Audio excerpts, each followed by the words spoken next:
네, 반갑습니다. 허브증권 방송입니다. 이번 시간에 같이 볼 종목은요, 니켈 90%를 이제 세계 최초로 양극재 생산에 성공한 LNF 보도록 하겠습니다. 이제 오랜만에 좀 찍어드리는 이제 종목인데, 처음에 이제 영상 처음 보시는 분들은 좋아요, 구독 한번 부탁드리고요. 저희 채널 안에 2차전지 관련한 종목들에 대한 영상 많이 있으니까 참고하시면 좋을 것 같습니다. 구독자분들께서는 좋아요 한번 부탁드리도록 하겠습니다. 일단 LNF 같은 경우는 제가 처음 영상을 찍어드릴 때가 이때입니다.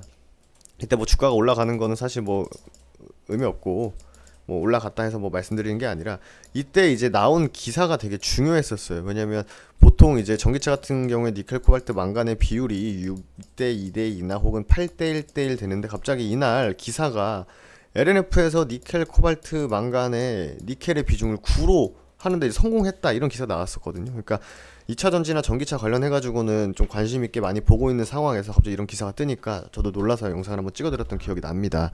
그래서 오늘 뭐 새로운 리포트 나온 것도 있고 그리고 기사도 한번 이제 정확하게 니켈 코발트 망간 알루미늄 니켈 코발트 망간이 뭔지를 그래서 한번 설명해 주시는 기사가 있어가지고 요거 한번 같이 한번 보도록 하겠습니다. 그러니까 말씀드린 대로 보니까 잠시 보면 여기 양극재 내 니켈 비중을 95%까지 돌파할 전망. 그러니까 니켈의 비중이 늘어날수록 에너지 밀도가 높기 때문에 주행거리가 늘어나거든요. 그렇기 때문에 계속 이제 니켈에 대한 비중을 늘리는 게 중요하다. 하지만 이제 안정성도 사실 중요하지 않습니까? 터지면 안 되니까. 그래서 니켈이 95%가 과연 될지 한번 좀 관심 있게 지켜보는 게 좋을 것 같습니다. 2차전지 관련주들에 관심 있으신 분들은.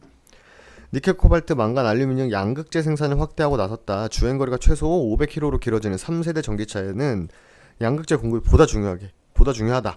한데 어제 포스코 케미칼 영상도 찍어드렸지만 포스코 케미칼도 포항의 음극재, 광양의 양극재 생산 라인을 증설했죠. 그래서 포스코 케미칼 같은 경우에는 생산 라인 3단계 증설을 착공했고 이번 증설은 2단계 생산 라인 확장 후 3개월 만에 진행되는 거. 그래서 7만 톤까지 끌어올리는 거예요. 현재 4만 톤 수준의 이제 양극재 생산 능력 캐파를 7만 톤까지 끌어올리는 겁니다. 제가 2차 전지 관련주들 그 말씀드리면서 맨날 해드렸던 말이 얘네들이 사업성이 없으면은 이렇게 공격적으로 공장을 늘리겠냐 이거죠. 그래서 포스코 케미칼은 국내에서 10만 톤의 양극재를 생산할 계획이어서 추가 증설도 염두에 둔 것으로 알려졌다 합니다. 그러니까 포스코 케미칼하고 LNF가 조금 이 기사의 메인인 것 같아요. 세계 최초 이때였죠. 이날이 이거였어요. 니켈, 코발트, 망간, 알루미늄 양극재 생산에 성공한 LNF도 물량 공급량 확대 중이다. 일단 올해 말까지 4만 톤, 2023년까지 7만 톤 규모를 확보한다. 그러니까 세계 최초가 이게 좀 사람들 눈에 많이 와 닿았던 것 같아요. 모두 니켈, 코발트, 망간, 알루미늄 양극재를 개발하자마자 진행된 작업들이다. 올해 상반기죠? 이때가 6월이니까 상반기 맞죠? 네.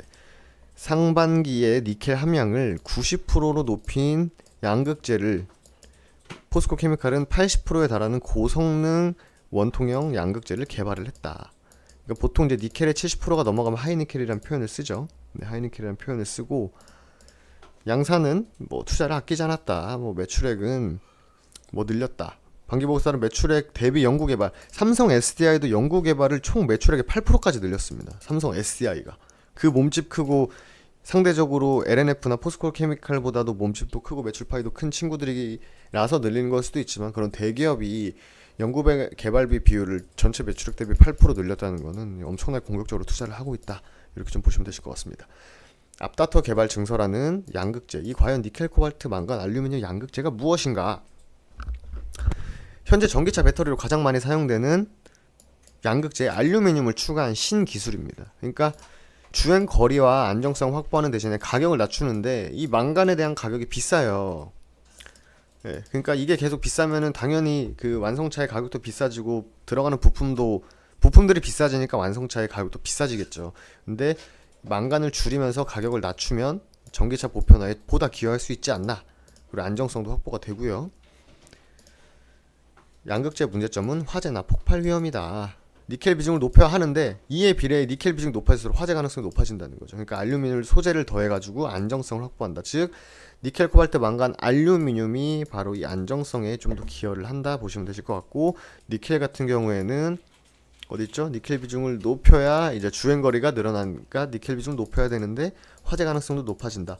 이걸 잠재우려면 알루미늄을 투과하면 된다.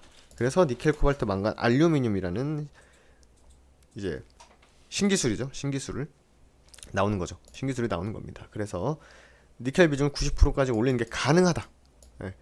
1회 충전 시 최소 500km. 삼성 SDI는 지금 뭐 600km, 뭐 900km 얘기 나오고 있죠. 5세 뭐 하여튼 뭐 그렇습니다. 삼성 SDI 영상도 있으니까 그거 한번 참고해 주세요. 내년께 니켈 비중이 95%까지 높아진다고 보고 있다. 망간이 아니라 코발트군요. 죄송합니다. 비교적 값이 비싼 코발트 비중을 10% 이하로 낮출 수 있으니 원가도 당연히 줄어들고, 그렇다면 전체적으로 가격도 줄어들지 않을까.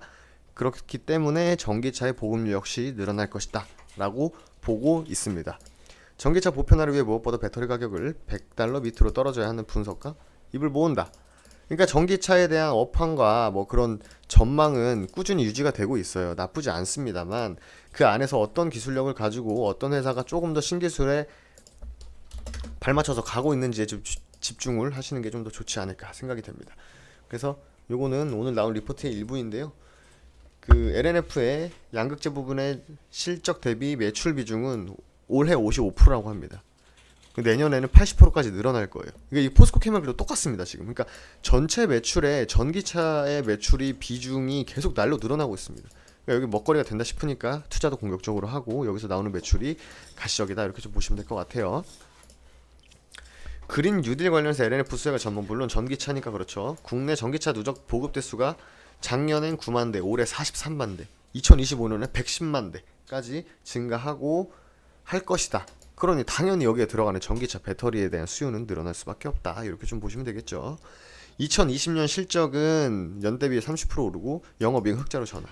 실적 턴어라운드가 예상됩니다. 보시면 될 것 같고, 전기차량 양극재 생산 매출이 그러니까 올해부터 이제 처음 발생을 하거든요. 그렇기 때문에 내년에는 이게 이제 가시적으로 결과물이 나오기 때문에 연 대비해서 약 400% 가량 올라간다. 이렇게 보시면 될 것 같아요. 양극재 매출의 매출 비중은 15, 49, 73까지 실적 성장에 견인할 것이다. 이렇게 좀 보시면 되실 것 같습니다. LNF가 한창 이때도 사실 막 지금처럼 뭐 뉴딜 관련해서 전기차가 막 엄청나게 각광을 받기 전에도 사실 LNF 같은 경우에는 전기차 관련 중에서도 소리 없이 강한 종목이었죠. 근데 좀 주가 조정폭을 좀 오래 보인 다음에 이번에 급격하게 올라가고 있기 때문에 따라가는 매매보다는요, 충분히 계속 가격 구간을 분할매수 가격을 계속 잡아가시는 게 좋습니다. 그래서 어차피 라운드 조금 매매 타이밍 잡기 어려우신 분들은요, 그냥 뒷자리가 0으로 딱딱딱 떨어지는 구간들 있지 않습니까? 이런 데서 나눠서 잡으시면 크게 무리가 없다라는 말씀 드리도록 하겠습니다. LNF에 대해서 알아봤고, 2차전지 관련 전체 업황 섹터는 나쁘지 않다. 그 안에서 서로 신기술을 확보하기 위해서 난료 노력하고 투자를 늘리고 있고, 투자를 늘린 거가 내년부터는 계속 실적 가시화가 될 거기 때문에 추가적인 수혜가 가능하다. 이렇게까지 정리를 해드리면 크게 무리가 없다고 생각을 합니다. 저는 또 다음 2차전지 영상에서 인사드리도록 하겠습니다. 감사합니다.